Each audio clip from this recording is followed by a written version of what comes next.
Next, I will be performing a lung assessment on my patient. I'm going to inspect the anterior chest and I don't see any obvious deformity.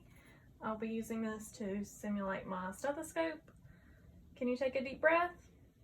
Now I'm listening for clear, non-diminished breath sounds of the anterior chest.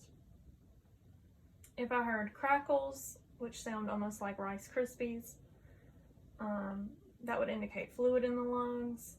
If I heard wheezing, which is a whistling sound, often seen in COPD, asthma, bronchitis, that is obviously abnormal as well.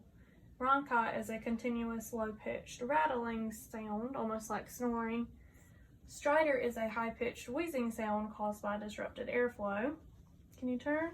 Now I'm going to listen to the posterior breath sounds. Take a deep breath.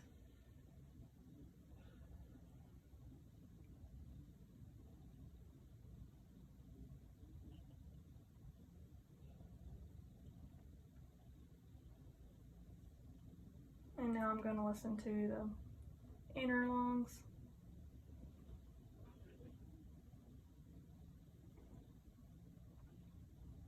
Can you take a deep breath?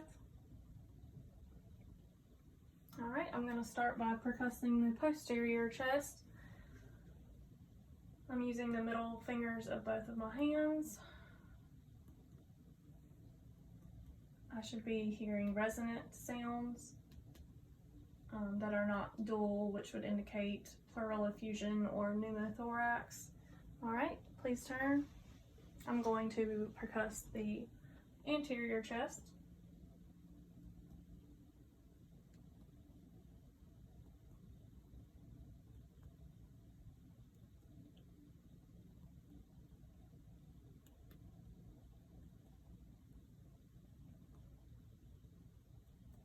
All right, please turn. So some abnormal disorders, the first one being COPD. This is often, or barrel chest, excuse me. This is often seen with COPD patients. It is where the chest is kind of poked outwards and kind of circular in the front, almost like a barrel actually. The next one is scoliosis. This is where the spine actually does an S, but I can see that his spine, can you lean forward? And actually we would get the patient to lean all the way forward to the hip level. That would indicate scoliosis, but his is completely straight. Kyphosis is actually hunchback, where the spine curves outward in the top portion of the spine, or more in the cervical area. Also, pectus carinatum is a rare chest wall deformity that causes, please turn, the breastbone to push outwards, so it's kind of like a bird chest.